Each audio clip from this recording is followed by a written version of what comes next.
Hola a todos, bienvenidos a una sesión más de nuestro curso sobre metafísica y ontología aquí en el Pensamiento en Llamas. Y bueno, pues en esta ocasión vamos a hablar de un personaje profundamente interesante dentro de la historia del pensamiento occidental, que bueno, pues tuvo aportaciones brillantes al mundo de la matemática, al mundo de la mecánica, al mundo de la física, ni hablar al mundo de la química, que bueno, pues la verdad es que yo no sé por qué este personaje pues prácticamente está condenado al olvido o lo han dejado bastante en el olvido. Y bueno, pues, ¿de qué personaje estoy hablando en concreto? Pues de nada más ni nada menos que de Blaise Pascal, ¿de acuerdo? Entonces, en esta sesión nos vamos a concentrar en torno a su famoso escepticismo, que bueno, a partir de él se hacen diversas pruebas de carácter metafísico. En concreto nos vamos a concentrar en lo que se conoce como la famosa apuesta de Pascal, que es una manera argumentativa de carácter probabilístico o de carácter estadístico para argumentar a favor de la existencia de Dios. Entonces, esto lo vamos a checar sobre todo por la peculiar polémica que tiene Pascal con Descartes en términos de física, que bueno, pues es muy importante tomarla en cuenta para comprender también el curso de esto que se denomina como la metafísica racionalista dentro de la historia de las ideas, que bueno, pues vamos a analizar y vamos a tratar en próximas sesiones.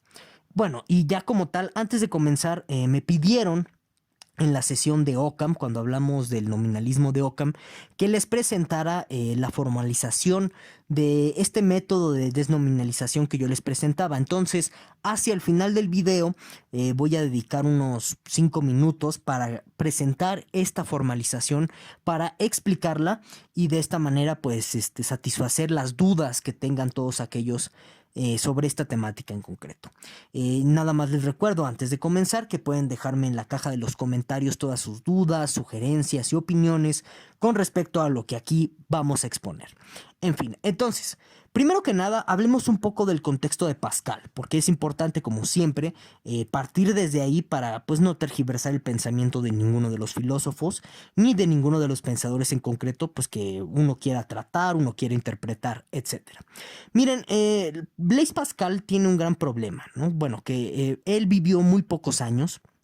Si la memoria no me falla, murió de 39 años, 38 años por ahí, por culpa de un cáncer estomacal. Y entonces lo que conservamos como la obra filosófica de Pascal es una serie de aforismos, una serie de notas preparativas que bueno, pues Pascal estaba escribiendo, Pascal estaba desarrollando para después publicar un tratado de filosofía. Y entonces esta serie de notas y de aforismos se conservan en un texto denominado como Pensamientos.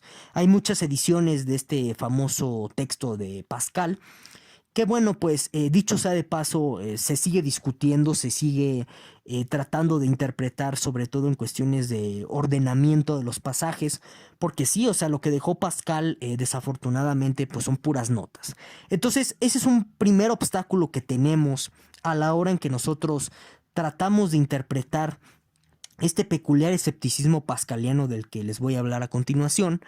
Porque bueno, pues no tener una idea clara ni siquiera a nivel cronológico de cuál es el ordenamiento de los pasajes, pues evidentemente dificulta la lectura del autor, ¿no? Entonces, eso hay que tomarlo en cuenta, por lo que pues existen muchas interpretaciones que se han dado, sobre todo interpretaciones cargadas hacia pues el fuerte de la filosofía tomista católica, de las cuales no me voy a meter en controversia en esta ocasión porque pues la verdad es que no tiene caso.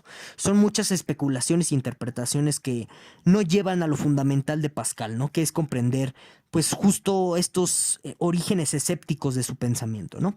Bueno, entonces ahora, ya yéndonos en concreto al pensamiento pascaliano, bueno, pues Pascal es un contemporáneo de Descartes o de Descartes, como quieran pronunciar el apellido.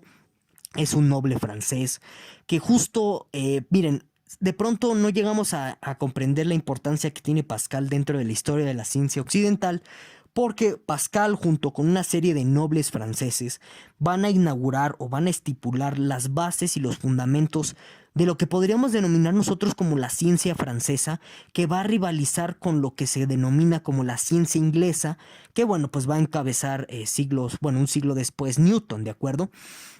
Bueno, entonces, en este sentido, hay que tomar en cuenta que lo que está tratando de hacer Pascal por su nación es elaborar pues justamente a partir de la ayuda y de la influencia de ciertos círculos aristocráticos cercanos a la corona francesa, lo que trata de hacer Pascal es desarrollar una sociedad tecnológica dentro de su país. Y entonces Pascal está muy obsesionado, por ejemplo, con la idea de los autómatas, piensa mucho en máquinas, a tal grado que, por ejemplo, junto con varios de sus cuñados, si la memoria no me falla, va a inaugurar lo que, bueno, siglos después se va a considerar como una de las compañías de transporte más importantes en Francia, justo porque, bueno, él va a hacer varias innovaciones tecnológicas en lo que refiere a poleas, en lo que refiere a contrapesos, etcétera, ¿de acuerdo? Bueno, también dentro de estos aires de innovación tecnológica, Pascal se está moviendo también hacia una refundación de la filosofía. Como es natural dentro de este periodo histórico en el que nos encontramos, en lo que se va a considerar ya como el preámbulo del siglo de las luces, bueno, pues hay un profundo desprecio hacia la metafísica escolástica, muy similar al espíritu cartesiano que nosotros ya analizamos en la sesión anterior y también en el curso de epistemología cuando hablamos del famoso genio maligno de Descartes o de Descartes. Entonces es por eso natural que a partir de este rechazo que se tiene hacia la metafísica escolástica y en términos generales a la filosofía escolástica, que todos estos pensadores comiencen a filosofar desde un aire profundamente escéptico. Y por supuesto es por eso que Pascal, de entrada, cuando nosotros nos adentramos a las notas y a los aforismos que encontramos en este texto de pensamientos, encontramos un profundo espíritu escéptico, porque la idea es, de nuevo, Pascal es demasiado cartesiano en este sentido, es tratar de llegar a verdades indubitables, a certezas. Y en este sentido se requiere de la famosa duda metódica cartesiana, que pues implica que tú de entrada por cuestiones metodológicas pongas en duda todo y te adentres a uno de los escepticismos más radicales para que de esta manera puedas refundar la filosofía y puedas tener cimientos, perdonen ustedes, filosóficos lo suficientemente rigurosos para llegar a un puerto seguro en cuestiones de especulación metafísica, ¿de acuerdo? Pero a pesar de estas convergencias o de estos encuentros que encontramos entre Descartes o Descartes y Pascal, sobre todo en las cuestiones de la duda metódica, de este escepticismo, del que ahorita vamos a hablar con más detalles, pues hay grandes desacuerdos y grandes encuentros con Descartes. ¿Por qué? Porque para empezar, si algo tiene Pascal, es que podríamos considerar que él es como una especie de científico experimental en un sentido contemporáneo, entre comillas, de la palabra. Recordemos que en este periodo histórico no hay una división entre filosofía y ciencia, por lo que si en el siglo XVII tú te decías filósofo, en algún sentido eso implicaba que tú tuvieras conocimientos suficientemente elaborados para que te pudieras meter a un laboratorio de experimentación, ¿de acuerdo? Eso también es parte del método cartesiano que está incorporando el pensamiento pascaliano, ¿de acuerdo? Y justo dentro de este espíritu de experimentación, Pascal, sin lugar a dudas, es muchísimo más experimental, es un personaje profundamente más empírico que Descartes o Descartes. Y noten esto se los comento justo porque yo ya se los había mencionado en otros videos aquí en el Pensamiento en Llamas. Tenemos una caricatura bastante falaz, sobre todo divulgada por muchos personajes, en especial aquí en YouTube y demás, de pensar que la filosofía racionalista nada más se consideraba a creer que, bueno, pues las únicas verdades eran racionales y despreciaban el mundo de la empiria. Eso es falso. O sea, realmente si tú te metes a estudiar a los pensadores racionalistas, te das cuenta, como les menciono, que tienen un ámbito de experimentación científica muy riguroso. En realidad, la filosofía racionalista, como movimiento filosófico de la modernidad, tiene mucho énfasis por las cuestiones de la claridad conceptual, por las cuestiones del análisis conceptual. En este sentido, por eso algunos llegan a considerar que la filosofía racionalista es en realidad la filosofía analítica original, siendo esta cosa de la filosofía analítica anglosajona un refrito de la filosofía racionalista. En fin, no me voy a meter a ese debate.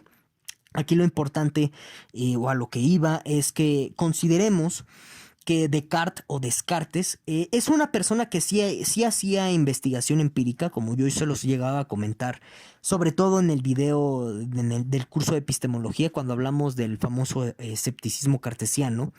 Es una persona que sí hace experimentación empírica, sobre todo en lo que tiene que ver con tornados. Pero si comparas la cantidad de experimentos empíricos que realizó Descartes o Descartes en vida, no se le compara a la cantidad de experimentos científicos que realizaba Pascal, ¿de acuerdo? Es por eso que pues, Pascal pudo crear instrumentos como la pascalina, su calculadora famosa. Incluso él pudo postular ciertas leyes físicas que tienen que ver con la presión atmosférica, que pues incluso siguen vigentes en algún sentido dentro de cierta consideración de la física clásica newtoniana.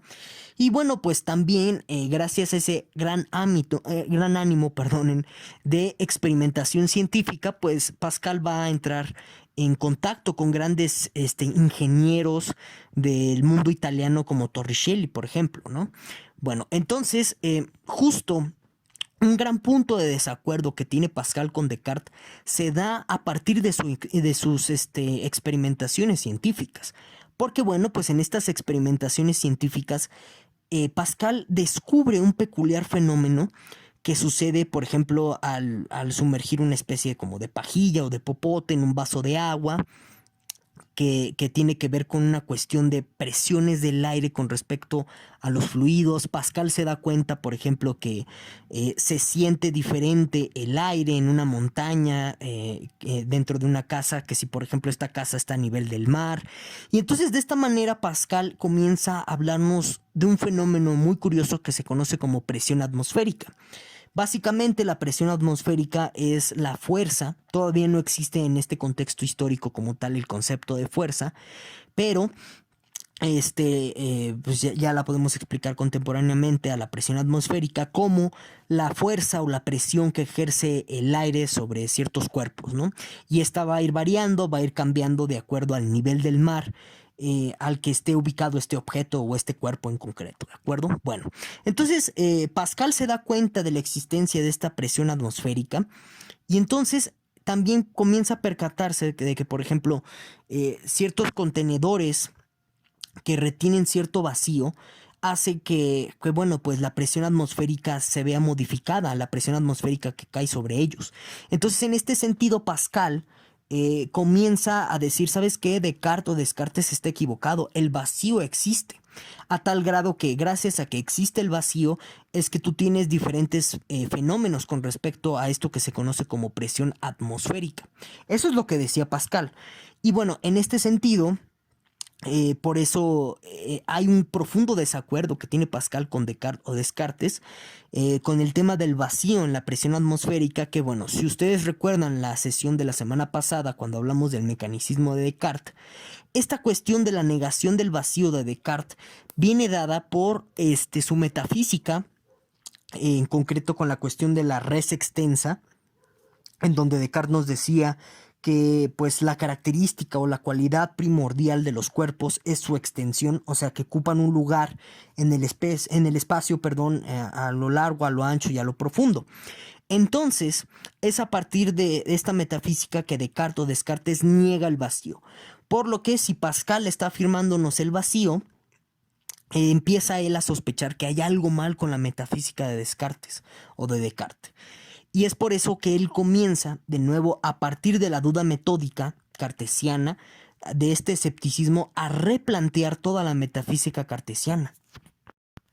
De tal suerte que nosotros podemos encontrar en estos fragmentos del texto de pensamientos un espíritu escéptico antimetafísico que va más allá de lo metódico.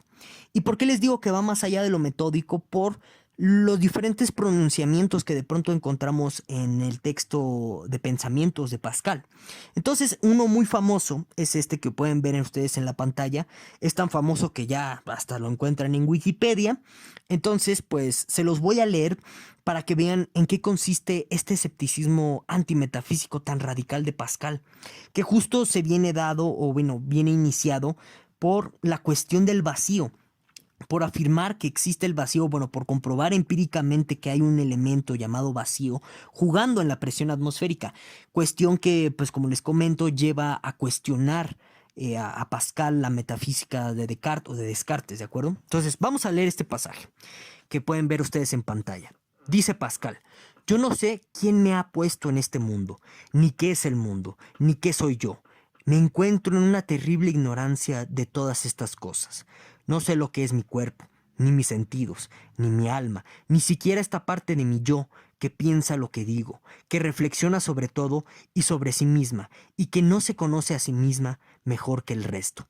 Veo estos terribles espacios del universo que me envuelven y me encuentro atado a un rincón de esta vasta extensión, sin que sepa por qué estoy situado en este lugar y no en otro, ni por qué este poco de tiempo que me ha sido concedido para vivir me ha sido asignado en este momento y no en otro de toda la eternidad que me ha precedido y de toda la que me sigue. No veo más que infinitudes por todas partes, que me envuelven como a un átomo y como una sombra que no dura más que un instante sin retorno. Todo lo que yo sé es que debo morir pronto, pero lo que más ignoro es, precisamente, esa muerte que no sabré evitar.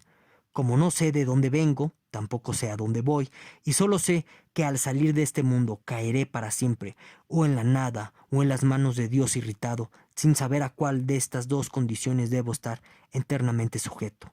He aquí mi estado, lleno de debilidad e incertidumbre. Entonces, wow, ¿no? Wow, qué impresionante pasaje, porque prácticamente Pascal está dudando hasta del cogito cartesiano, ¿no? Fíjense, en esta parte en concreto, ni siquiera esta parte de mi yo que piensa lo que digo, que reflexiona sobre todo y sobre sí misma, y que no se conoce a sí misma mejor que el resto. Dice, o sea, lo que está diciendo Pascal es que el cogito cartesiano es dudoso. Esto es algo muy importante, porque vemos cómo el desacuerdo pascaliano con la metafísica cartesiana es tan profundo que incluso duda del cogito cartesiano. Porque, bueno, esto yo ya se los explicaba en videos anteriores, sobre todo en el curso de epistemología cuando hablamos del escepticismo cartesiano. Y sobre todo, por ejemplo, en el video del curso de Kant cuando hablamos de de los paralogismos de la razón pura, ¿sí? Cuando Kant mete la objeción de que, ¿sabes qué? Hay como una especie de movimiento ilegítimo o un movimiento extraño que comete Descartes o Descartes en su filosofía, que es identificar el yo soy con el yo existo. O sea, por ejemplo, del hecho de que hay algo que está dudando y que está pensando, bueno, solamente se sigue que hay algo que está existiendo, ¿de acuerdo? Pero eso no quiere decir que ese algo seamos nosotros. Sé que esta objeción suena muy extraña, pero si tú te la pones a reflexionar a detalle, tiene muchísimo sentido. ¿De acuerdo? Y entonces Pascal, noten, ¿no? Esto es anterior al mismo Kant. Ya había sospechado de esto, de que el cogito sea una certeza. Y bueno, y si siguen analizando este texto que acabamos de leer, se darán cuenta ustedes que su escepticismo es tan radical que incluso duda hasta de la existencia de Dios. Curiosamente llega a la certeza de la muerte, ¿no? De su propia finitud. Y entonces esto es algo muy interesante dentro de la metafísica pascaliana, la idea del infinito. El infinito aquí se está presentando como un problema. ¿Por qué es un problema? Porque al igual que en las paradojas de Zenón, de las cuales yo ya tengo un video aquí en el Pensamiento en Llamas, también está en el curso de epistemología, el infinito es problemático porque, bueno, de una forma intuitiva, esto ya después ya no lo va a hacer con la teoría de conjuntos de Cantor, pero de manera intuitiva el infinito es un problema porque al ser algo que no puedes controlar, algo que tu mente no puede discernir, algo que sale por completo de tus facultades como ser humano, la posibilidad de que exista algo infinito, un problema infinito, una respuesta infinita, etcétera, hace que te sumerjas en el más profundo de los escepticismos, justo como aquí podemos ver reflejado en este pasaje de Pascal, ¿de acuerdo? Entonces, el infinito en Pascal es también uno de los puntos de apoyo de su escepticismo. Darse cuenta justo de cuestiones como, ¿sabes qué? El ciclo de la vida es un ciclo infinito, algo sin principio y final, por lo que pues justo eso es un argumento escéptico para decir cosas como, bueno, pues entonces no sabemos cuál sea la finalidad de la vida. Este tipo de pensamientos te los encuentras en el texto de Pensamientos de Pascal, ¿de acuerdo?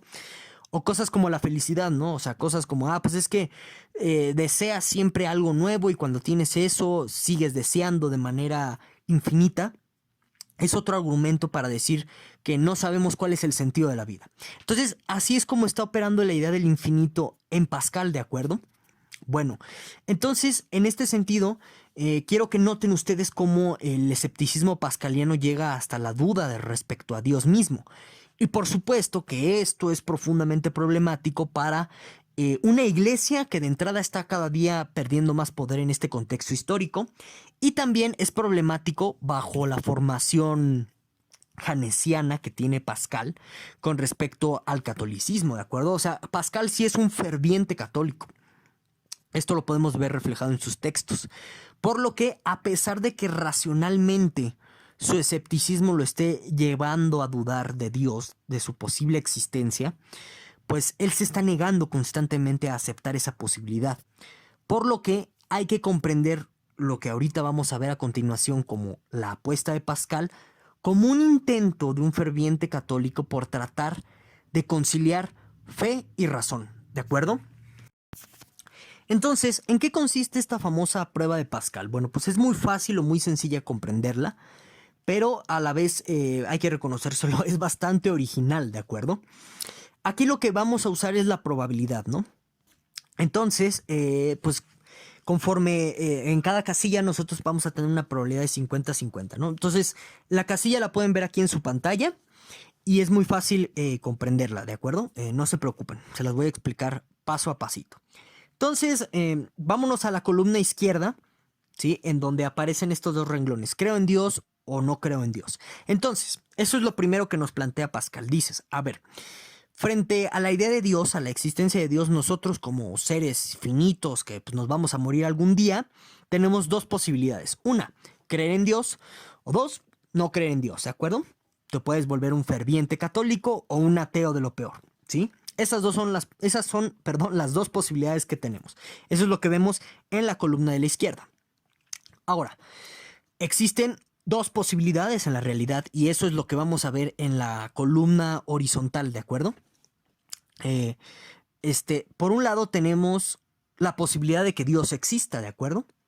Y por el otro, pues tenemos la posibilidad de que Dios no exista, ¿de acuerdo? Entonces, ¿qué sucede si yo creo en Dios y de hecho Dios existe? Bueno, pues no hay problema, me voy al cielo, ¿no? Entonces, pues bien, ahí nos convendría, por ejemplo, creer en Dios. Ahora, ¿qué sucede si creo en Dios y de hecho Dios no existe? Pues no pasa absolutamente nada, ¿de acuerdo? Ahora, ¿qué sucedería si, por ejemplo, yo no creo en Dios, soy un ateo, así tomando el término ateo de forma textual? ¿Qué pasaría si yo no creo en Dios y de hecho Dios sí existe? Bueno, pues condenación absoluta, ¿no? Ya me fui al infierno, ¿sí? Ahora, pues obviamente si yo no creo en Dios y de hecho Dios no existe, pues no pasa absolutamente nada. Entonces, en un cálculo de probabilidades, ¿sí? Pascal privilegia nuestra mejor bonanza, ¿no? El escenario en donde nosotros nos podría ir mejor. Por supuesto que el escenario en donde pues, nosotros nos iría genial es cuando nosotros nos vamos al cielo, ¿de acuerdo? Y un escenario funesto por completo sería pues irnos al infierno. Entonces, ¿cuál es la probabilidad?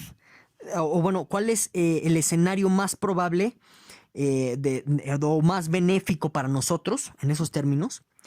Bueno, pues simplemente sería el escenario bueno, el conjunto de escenarios en donde yo creo en Dios. ¿Por qué? Bueno, pues porque ahí yo tengo la probabilidad, una probabilidad de 1/4, de que me vaya al cielo y eso es una grandiosa bonanza, ¿no? Y bueno, si yo no creo en Dios, tengo una probabilidad de 1/4 también funesta de que me vaya al infierno. Pero esa es una probabilidad bastante funesta, bastante desagradable. Entonces, lo que más me conviene a mí es que pues, crea en Dios y que me vaya al cielo. Ahora, de todas formas, dice Pascal, esto lo refuerza argumentativamente más. Dice, a pesar de que pues, tú creas en Dios y Dios no existe, pues no te va a pasar nada en términos de condenación o salvación eterna, ¿no? o sea, en un sentido religioso. Pero sí te puede suceder algo benéfico o algo bueno en sociedad. ¿Por qué? Porque si crees en Dios, pues vas con la corriente moral de tu época y no te va a suceder nada. Pero si tú no crees en Dios, pues vas a ir en contra de la corriente moral de tu época y te pueden suceder cosas malas, ¿no? Entonces, por eso Pascal, en un cálculo de probabilidad, dice: lo que mejor nos conviene es creer en Dios, porque ya sea que Dios exista, pues te vas a ganar el cielo. Y en caso de que no exista, pues vas a ir a favor de la moral establecida de tu época y no hay ningún problema. ¿Sí? Entonces, este argumento probabilístico es una manera de vencer el escepticismo, porque, bueno, pues las probabilidades de que exista o no exista cierto tipo de escenario, cierto tipo de entidades como Dios, pues vienen siendo dadas por este tipo de cálculos que les acabo de mostrar. Y de esta manera, curiosamente, vamos a comenzar el desarrollo o el auge de cierto tipo de argumentación probabilística que se va a hacer muy popular en la ciencia, ¿de acuerdo? Entonces, esta es una manera muy sui generis, ustedes podrán darse cuenta, de argumentar no de manera deductiva, como se suele hacer en metafísica, sino de argumentar de una manera inductiva, de una manera por ciertos tipos de razonamientos heurísticos y demás. Muy interesantes, ¿de acuerdo? Bueno. Y ya para finalizar, como siempre suelo hacer, les recomiendo dos recomendaciones, valga la redundancia, bibliográficas para todos aquellos que quieran seguir profundizando en el pensamiento de Pascal. Este libro de Bishop, que ven a ustedes a la izquierda, es buenísimo. Se encuentra, ya saben, por ahí en el internet. No, no voy a decir cómo, porque si no me censuran o me banean aquí en YouTube. Y también este libro de Morot es buenísimo para profundizar en muchos aspectos ya crudos de este tipo de metafísica argumentada probabilísticamente por parte de Descartes, de Pascal, perdonen. Bueno. Y ahora sí, vámonos rápidamente a explicar la formalización de este tipo de, bueno, de métodos de desnominalización, perdonen ustedes, que les explicaba en la sesión de Occam, ¿de acuerdo? Entonces vamos a recordar brevemente, para todos aquellos que estén interesados en esto y no lo recuerden, cómo funciona este método de desnominalización occamiano, ¿no? La idea de Occam es demostrarnos que en realidad no existen los universales o que si existen nosotros malentendemos nuestro lenguaje, de tal suerte que, bueno, pues con un análisis pues lógico de este lenguaje de una manera muy minuciosa podríamos darnos cuenta dónde están nuestros errores. Y de esta forma tiramos universales o verdades que se muestran como universales. Entonces, aquí en la pantalla pueden ver un ejemplo. Todos los mexicanos son mentirosos, ese sería nuestro universal, y lo que hacemos al desnominalizar es descomponer este enunciado según, bueno, pues cada uno de los integrantes que conformarían este conjunto de mexicanos, ¿de acuerdo? Porque según la visión occamiana, los universales como todos refieren a conjuntos o colecciones de cosas. Entonces, pues al descomponer este universal tendríamos cosas como, bueno, para que este enunciado, todos los mexicanos son mentirosos, sea verdadero, debería ser verdadero toda la colección de individuos llamados mexicanos. El mexicano 1 puede llamársele Juan, si ustedes gustan, es mentiroso, el mexicano 2 es mentiroso, así hasta el mexicano N, ¿de acuerdo? De tal suerte que si hay un mexicano mentiroso, todo el universal es falso, ¿de acuerdo? Entonces aquí funcionaría todo este conjunto por medio de conjunciones, ¿de acuerdo? Entonces esta es la manera intuitiva de comprender esta formalización, ¿sí? Entonces ahorita a continuación ya vamos a mostrar la formalización exacta ya en términos contemporáneos, porque pues como yo se los comentaba en el video de Occam, pues esta es una manera contemporánea de entender esto, ¿de acuerdo? Entonces, algo muy importante que debemos de tomar en cuenta cuando nosotros hablamos de la semántica formal de nuestros lenguajes de predicados de primer orden dentro de la lógica clásica es más o menos cómo están funcionando pues justo estas mismas semánticas formales, ¿no? Recordemos que lo que están haciendo una semántica formal en términos generales es asignar funciones de verdad o valores de verdad, así se les suele conocer, a un conjunto de fórmulas que en metalógica conoceríamos como fórmulas bien formadas, a todas aquellas que cumplen ciertos términos de formación del metalenguaje.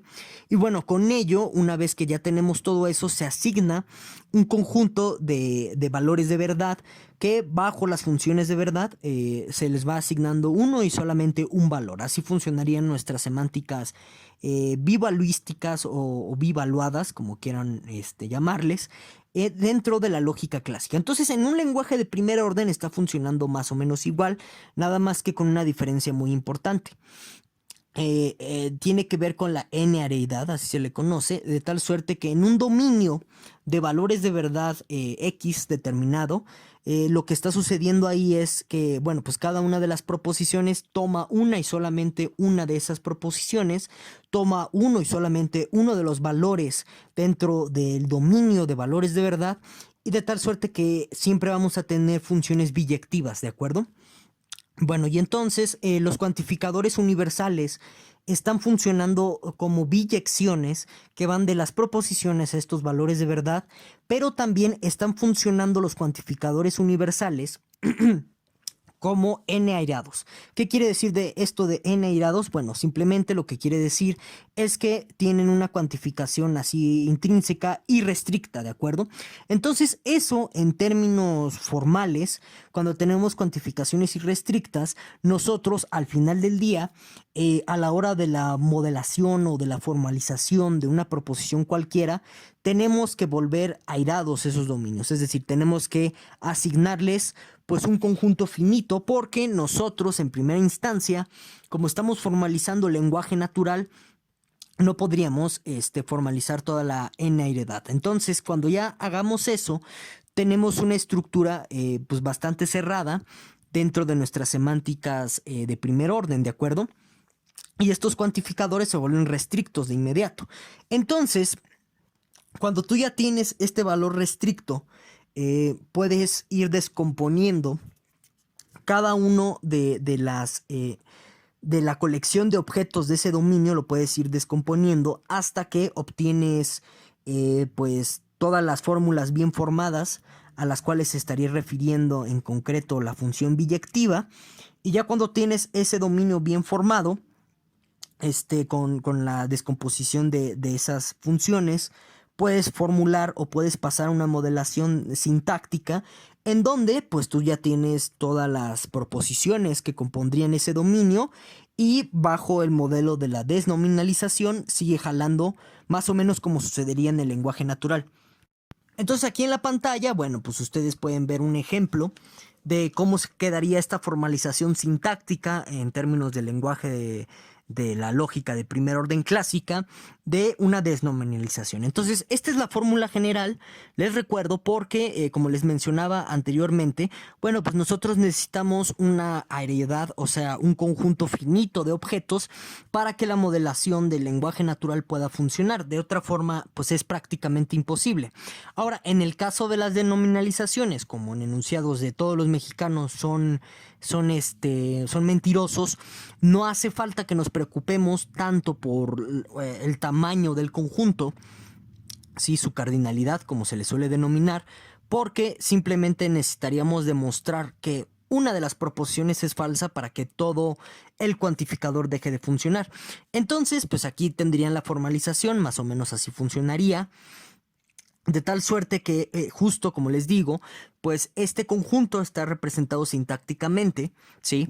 Donde pues más o menos se entiende que por un tipo de conjunciones metalógicas que operarían de la misma manera que nuestra conjunción lógica clásica, están uniendo cada una de las proposiciones que pues verían en la pantalla, que están viendo ahorita en la pantalla, y de esta manera pues tú ya tendrías el modelo formal para que tú puedas hacer pues prácticamente cualquier tipo de desnominalización en su sentido formal de pues cualquier enunciado que tenga apariencia universal, ¿de acuerdo?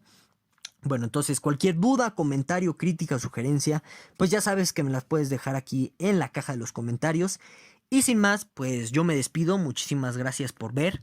Nos vemos hasta la siguiente sesión.